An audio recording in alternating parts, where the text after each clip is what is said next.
noches. Hoy no vamos a presentar la enredadera porque todos los presentes conocemos el concepto, pero sí voy a presentar a Ángela Sayago Martínez, poeta de Zafra, pero vive desde Badajoz.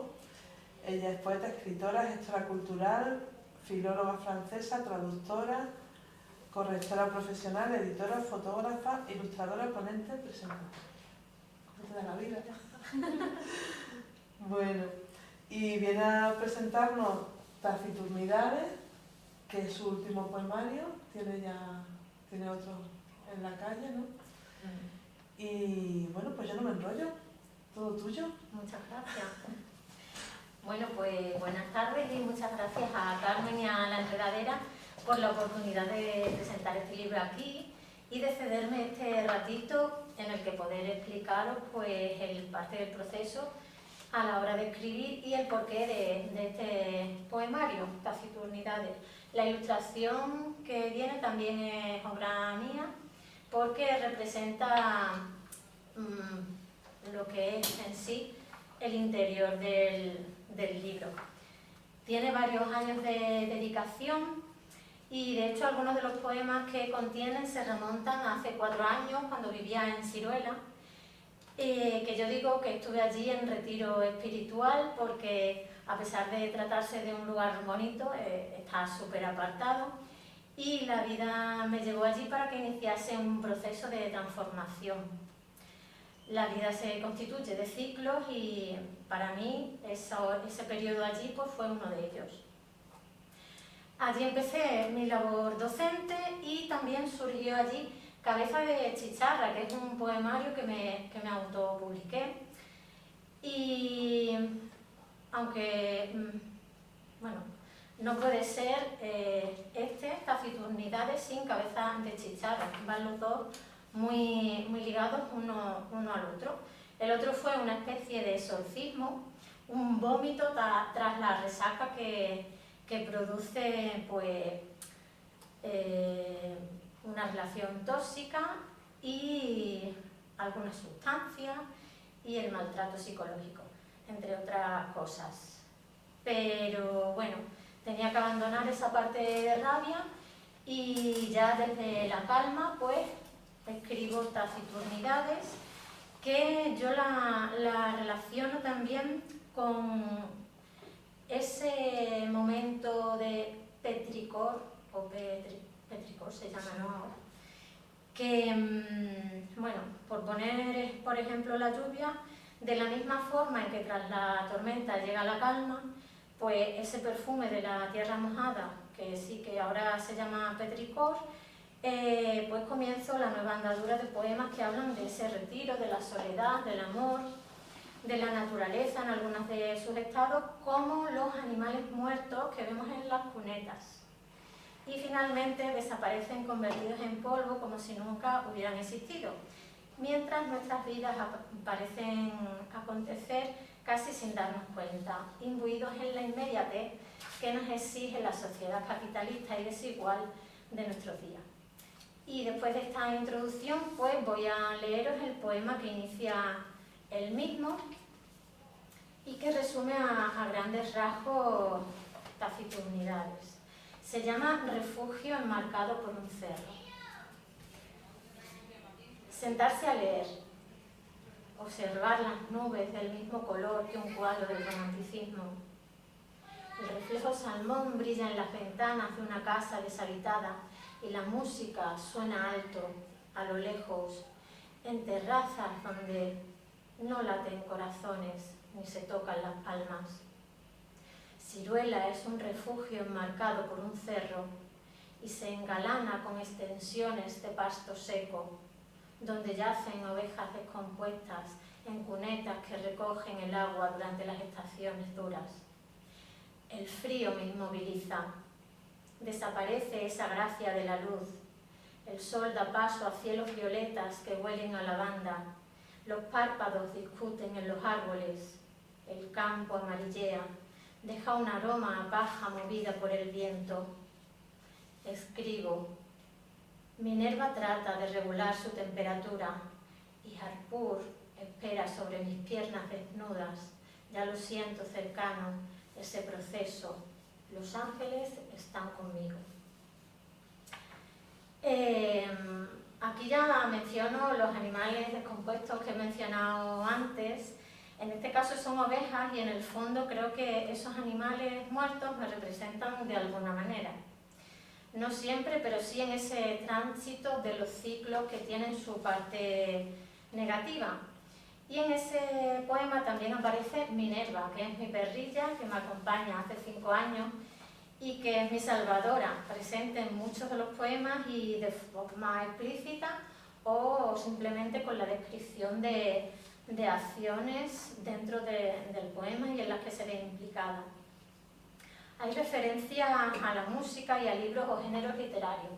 Lo que he dicho antes de Harpur, que espera sobre las piernas desnudas, hace referencia a Patrick Harpur, que escribió, bueno, es un escritor que me encanta, y en su día leí El fuego secreto de los filósofos, y en ese momento de escritura del poema pues tenía leyendo Mercurius o El matrimonio entre el cielo y la tierra, que es que a mí me gusta mucho lo del esoterismo, la magia y esas cositas. Y de hecho, Taciturnidades lo asemejo a la carta del tarot El ermitaño.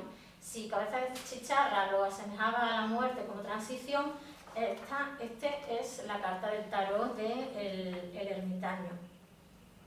Para continuar, pues voy a leer un poema que se titula Sus ojos de planicie oscura, que debería tener aquí señalado. Este es un poco de amor. Quise sus ojos de planicie oscura, argamasa casi imperecedera en líneas ausentes como esta tarde, de silencio parco, de huida floral. Abandoné la luz en mi osamenta para ver si se encendían de nuevo la vida y la muerte encima del cuerpo, y supuró una herida todavía. El grito no se oye sino en las voces ajenas al murmullo denso que así me distrae de orugas negras que tejen crisálidas en mi corazón vacío. Ahuyento a las bestias y merodean este lago salado que alimenta corales y lodos, carbones y miedo enfermizo hacia lo que ya no existe. Y veo la luz desde ese fondo, un nenúfar blanco se abre, despierta, respira y espera esa última burbuja azul, el baile vital hacia la superficie.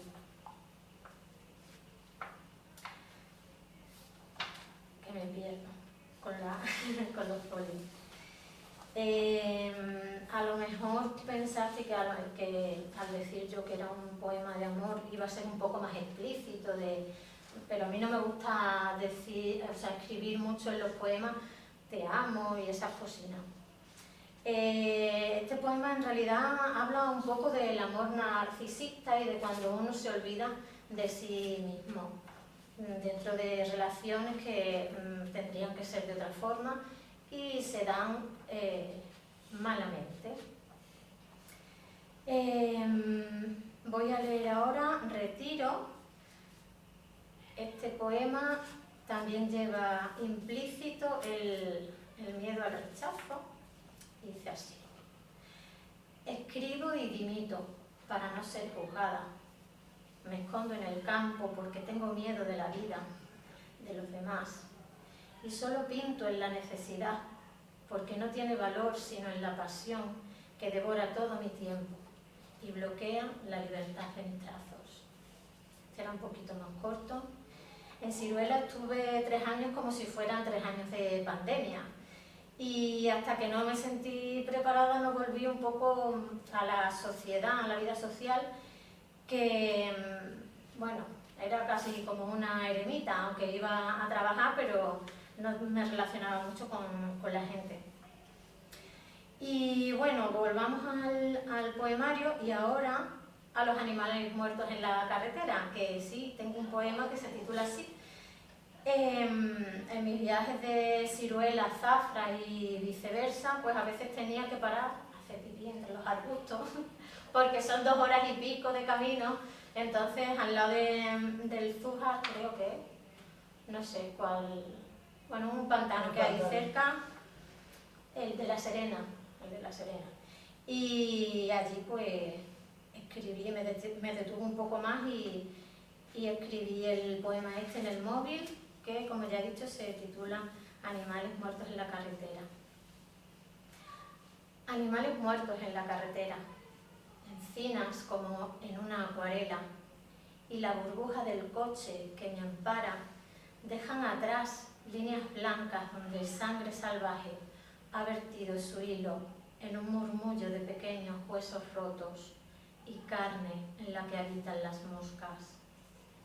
Después vienen a mi casa las moscas, sobrevuelan el pensamiento estremecido, inconstante, las tardes mudadas, estancias largas de pelo blanco y orejas caídas, juguetes que chirrían como carros, donde las ovejas balan apretadas, algunas negras esperan pastar en la figura de fondo. No puedo apreciarla en su totalidad. El cristal delante, el motor que suena, las marchas, pedales dubitativos ante la belleza de los campos que se transforman, y animales muertos en las cunetas desprenden su podredumbre gris de las ruedas en su pelaje polvoriento. Descubro que ignoro la forma de mis llantas, me detengo en el camino a orinar al lado de la muerte, y el agua quieta donde una barca sola al fondo anuncia la proximidad del silencio, de los bastones de pastores. Estos dejan yacer sus corderos a la vista de sus madres, que rumia mi hierba crecida al son de las campanas bajo el cielo azul implacable que seca los restos a orillas del asfalto. En estos desplazamientos siempre admiraba la belleza de los paisajes, lo cambiantes que son, los matices de color que presenta la naturaleza, y dentro de esa belleza el malestar que me produce esos animales atropellados en las cunetas, muertos por la invasión del ser humano, pues en esos entornos naturales e impidiendo su desplazamiento sin riesgos para buscar comida o beber, entre otras razones. También aludo a las ovejas piñadas en las camionetas de los ganaderos, porque realmente, y a pesar de las subvenciones que recibe esa zona de Extremadura, pues para el trabajo de la ganadería, los animales son maltratados, no solo por falta de espacio en esos camiones, sino por falta de limpieza y de cuidados veterinarios. He visto ovejas con tumores enormes y pudrirse algunas al lado donde comen las demás. En otras las he visto en cunetas más alejadas de la carretera, tapadas por matorrales. Y hay que decirlo, el maltrato animal no se limita solamente a los perrinos y los gatinos que abandonan casi a diario. Os voy a leer ahora el poema Kintsugi, o Kintsugi, no sé cómo se pronuncia realmente. Creo que Chus García tiene otro que también se titula así.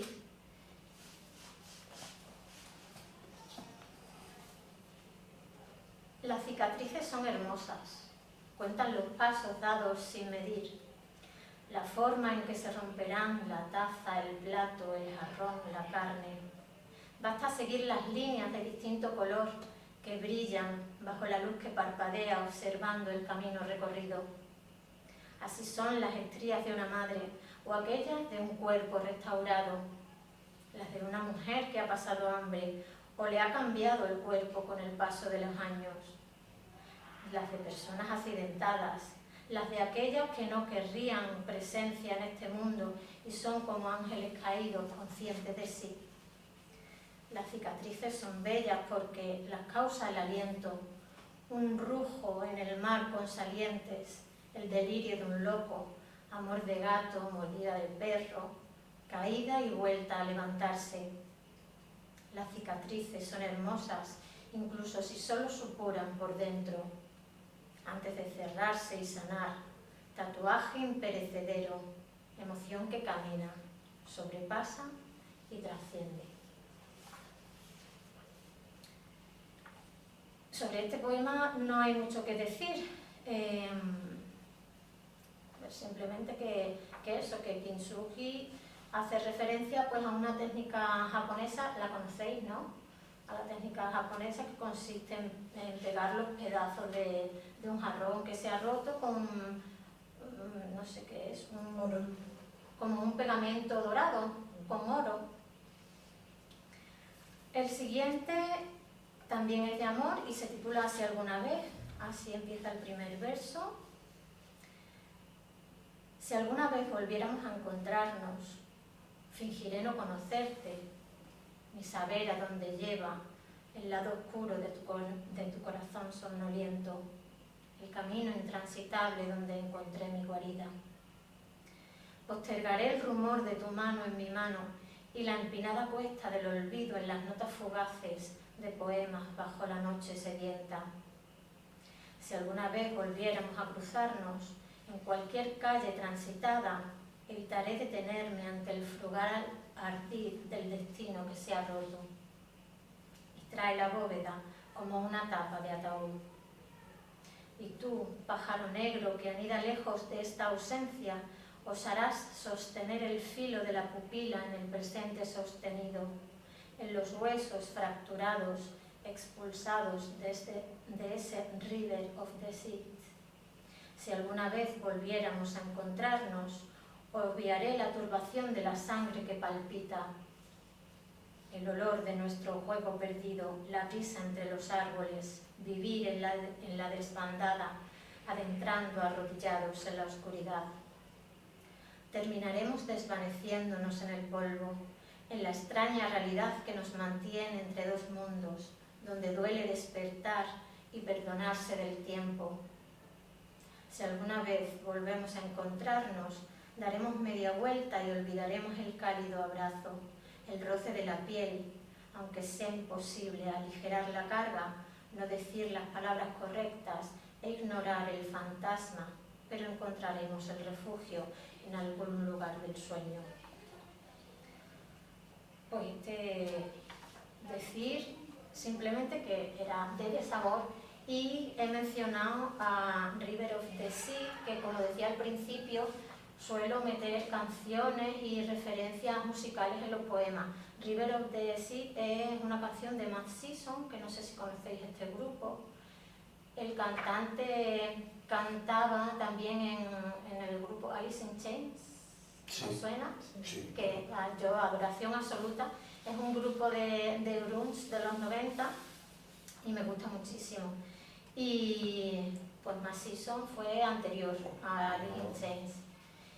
Y en Amorphosis, por ejemplo, que escribí en 2016, también hago alusión a John Frusciante, lo conocéis, que era el guitarrista de los Red Hot Chili Peppers, que se quemó en un incendio y demás. Y entonces, pues eso.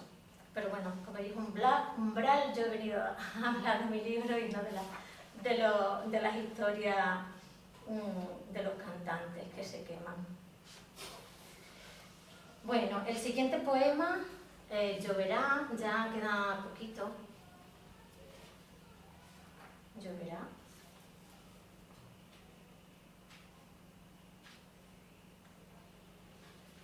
Apenas lo he puesto.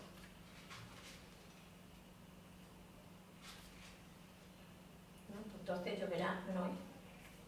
Sí es. Aquí. Bueno, cuando lo escribí me había soñado, también suelo escribir cosas que me vienen después de sueños raros que he tenido. Y en el sueño que tuve, pues era un agujero en el techo con hormigas que entraban y salían de él. Y había, bueno, 2 o 3 días después había un montón de hormigas en la calle y por eso también es el título del poema este. Y del cielo cayeron hormigas, y había soñado con hormigas 2 noches antes, y 2 días después de las hormigas, más hormigas, durante la noche hormigas, en el sueño hormigas, en las manos hormigas, en los pies entumecidos, en el cuello, en la garganta, enredadas en el cabello, más hormigas desde el cielo, en el techo, en un agujero de flores azules, hormigas en presagio, hormigas sobre mi perra, hormigas en los hombros, en los hombres, guisantes en el congelador, y más hormigas muertas un día después, hormigas secas, un cementerio de hormigas, hormigas voladoras muertas, hormigas con alas en el suelo, derruidas las hormigas en el suelo, diminutos charquitos negros en la superficie de la losa. Me pica el pelo, me pican los dedos, las hormigas en el aire, en el sueño, hormigas, hormigas y más hormigas. Todo de hormigas, es que cuando llueve también están las hormiguinas estas con las alas y por eso lo escribí. En el poema este, a ver, que tengo aquí apuntada una cosilla. Aparte de representar al animal físico, son metáforas de otra cosa. Si por ejemplo los cuadros de Dalí y en Ancien andaluz de este con Buñuel, las hormigas representan como un deseo sexual, en Taciturnidades se aleja por completo de ese significado y se aproxima más a los síntomas físicos derivados de la salud mental desgastada. Entonces, pues, creo que sería como una somatización de emociones negativas. Cuando tiene hormigueo en algunas partes del cuerpo, parece que también está somatizando otros dolores internos. Y bueno, para continuar, ya me quedan solamente 2 poemas. Este se titula Ese trance, a lo Stendhal. Me gustaría vivir en las palabras de aquellos que me transportan al conocimiento, a la luz que emana de la sabiduría. Aparcaría mi cuerpo en el estadio imaginario de la historia, ya acontecida, abierta en canal. Restauraría todas mis células en transformación constante, de modo que anduvieran transparentes en todas las épocas, en todas las piedras colocadas, en todo esplendor de las creaciones, pues todo se construye desde el instinto espiritual que gestiona nuestras decisiones. Ahí me quedaría, en el limbo que se funda al observar una obra de arte, en ese espacio tan íntimo y acogedor que emana felicidad inaudita, una emoción sagrada que explota al vivir la obra, la forma, el color, la textura, las significaciones que contiene. Allí me quedaría a vivir, en ese tránsito, en ese trance que me oculta por un momento de la realidad conocida. Permanecería en ese acto de fe que es la pincelada, un sillar bien colocado, el pan de oro o esa marca que dejó un cincel. Y bueno, pues no sé si conocéis vosotros lo del síndrome de Stendhal, que también es que hasta se tienen palpitaciones cuando se ve una obra de arte. A mí eso me pasó cuando fui a Palencia a ver las ermitas estas, las pequeñas iglesias del románico, que me gustan un montón. Bueno, dos poemas. Este, había dicho 2, pero eran 3. Si no os estáis aburriendo mucho. No. Tranquila. Vale. Este se titula como mi nombre, Ángela. Es extraño escuchar mi nombre en voces jóvenes que pronuncian todas las sílabas. Resuena como a pérdida de identidad. Mi madre a veces me llama por el nombre de mi hermana, incluso por el nombre de mi padre. Y algunos chicos suelen decirme tía, bonita, chocho, niña, pero mi nombre parece haber desaparecido, como la pluma antigua que se resigna y abandona al ave. Se habrá fumado con el resto de matices que conforman mi carácter y se disuelven en la neblina gris de algunas mañanas, respondiendo a la subestima, a la poca fe de los demás. Vuelvo a sentirme como el fantasma que se transparenta en la voluntad de los otros, entre el margen del destello y el blanco luminoso que ciega y olvida. Es extraño escuchar mi nombre con todas sus letras y apreciar el sonido en gargantas nuevas. Es extraño que resuene a deterioro, a eco, a montaña, a pérdida de identidad. Y es que es verdad que me suelen cambiar el nombre y llamarme, bueno, pues cuando me llaman con diminutivo como Angie, Angelina, lo que sea, muy bien, pero lo de chocho no lo soporto y bueno, lo de niña es que es infantilizar un poco a la mujer y prefiero que me llamen por mi nombre, la verdad. Y que es que infantilizar a la mujer también nos denigra y hay que decir. Y ya para terminar, pues voy a finalizar con el último poema, el que finaliza también el libro, que se titula Taciturnidades. Ella tira de mí. Caminamos juntas en la penumbra de farolas. Mis pies se arrastran despacio mientras huele detritos en las aceras. Miro al cielo esperando no caer al bajar la cabeza y notar la estabilidad tambalearse. Los ojos cansados supuran animados por el viento que traspasa lateralmente mis gafas y ha mecido la cuna donde mis neuronas se alimentan. El tiempo inestable arrasa este cuerpo, trastoca la glándula del ánimo, nervio locuaz de actividades inconexas. Entro en bucle. El mínimo desastre se convierte en una lluvia de malestares que se divierten atorando el agujero de mi pecho. Vacío en la regularidad de mis días. Creo vivir en un espacio de tiempo difuso, antagónico al deseo que lacera las paredes de este vórtice y ulcera de perennidad las vicisitudes que derraman la piel que me recubre. Mi perra es la que bebe de mis lágrimas cuando yazo encogida en el sofá. No me dejará deshabitada. Nacen flores sobre la tumba que ya soy y esta es mi casa. Y muchas gracias por escuchar.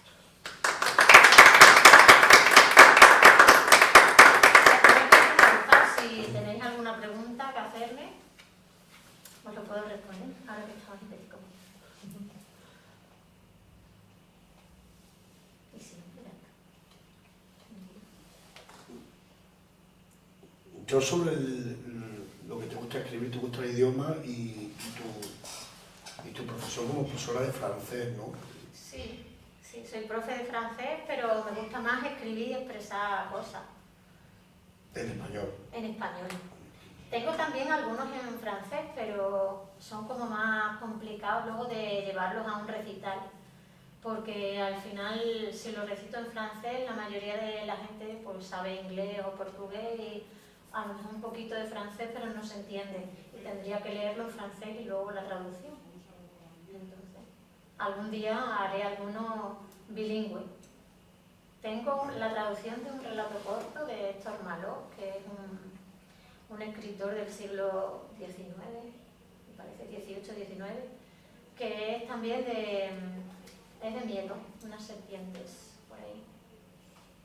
Y se llama Un miedo. Y eso es francés. A ver, tiene la traducción del texto en francés al español.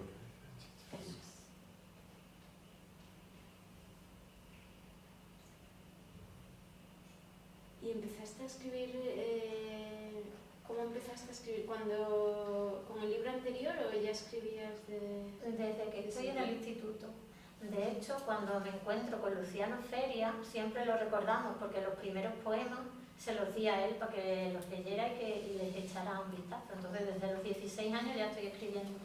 Y desde mucho antes, porque yo era de las personas de los diarios con el candadito, y tengo muchos así.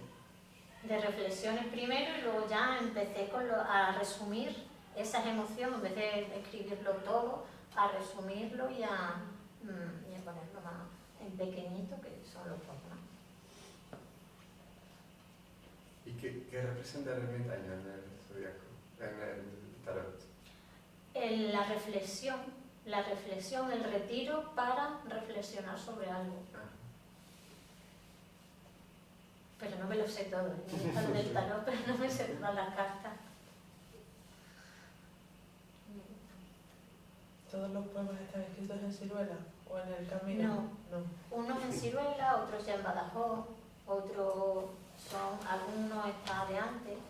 El de, por ejemplo, en mi nombre Ángela, lo escribí el año pasado porque Ángela me lo llamó una niña del instituto por el pasillo y me dice: Ángela, hasta mañana. Entonces escuché mi nombre en esa voz de una alumna y me sonó tan rarísimo que me dio por escribir el poema ese.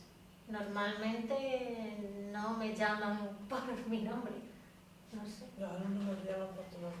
Profe, Y mamá, a mí me han dicho mamá. mamá no me ha dicho No te ninguno, han dicho pero ninguno. A mí me profe, ha pasado. profesora, maestra.